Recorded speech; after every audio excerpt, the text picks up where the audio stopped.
Exodus 3, Moses in the burning bush. So as soon as we get enough people in here, we'll go ahead and read about Moses in the burning bush there in Exodus 3. But we are moving along. So we're already in the second book of the Bible, of the Old Testament. But I'm sure we got a lot to read about Moses. So as soon as we get that 1 minute in and make sure that people who want to come in and join us is here for this, I'll get started. But Kevin, if you're here, hello. But here in just a second, we're going to get this started and start reading Exodus 3. So we're almost there, and here we go. So this is Exodus 3, Moses in the burning bush. Now Moses was tending the flocks of Jethro, his father-in-law, who was priest of Midian, and he led the flock to the far side of the desert and came to Horeb, the mountain of God. There the angel of the Lord appeared to him in flames of fire from within a bush. Moses saw that though the bush was on fire, it did not burn up. So Moses thought, I will go over and see this strange sight, why the bush does not burn up. When the Lord saw that he had gone over to look, God called to him from within the bush, Moses, Moses. And Moses said, Here I am. Do not come any closer, God said. Take off your sandals, for the place where you are standing is holy ground. Then he said, I am the God of your father, the God of Abraham, the God of Isaac, and the God of Jacob. At this, Moses hid his face because he was afraid to look at God.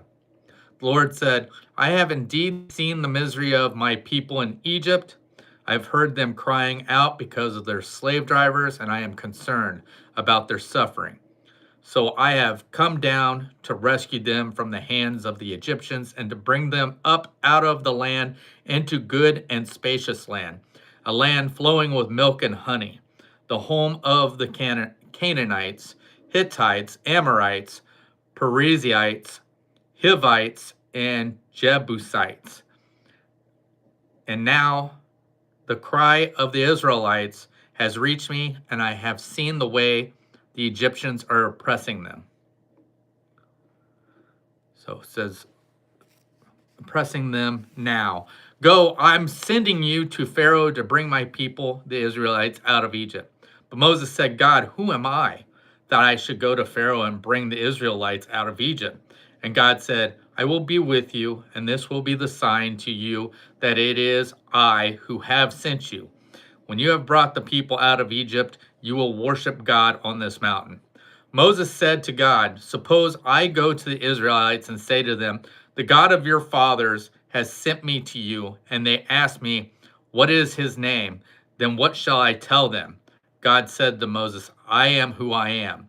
This is what you are to say to the Israelites. I am has sent me to you.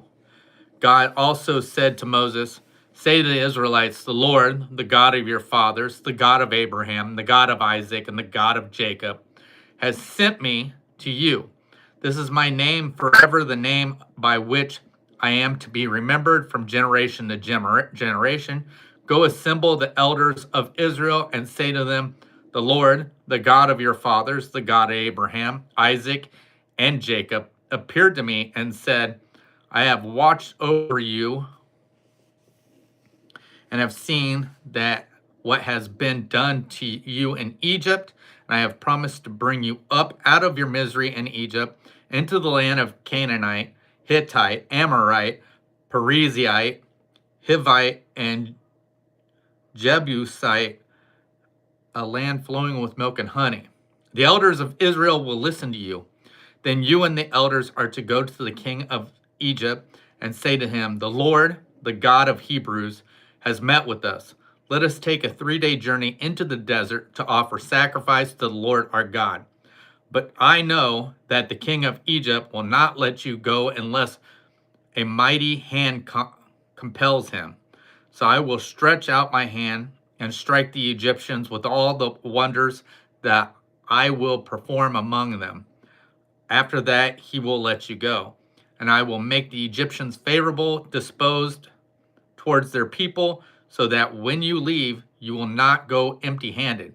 Every woman is to ask her neighbor and any woman living in her house for articles of silver and gold and for clothing, which you will put on your sons and daughters, and so you will plunder the Egyptians.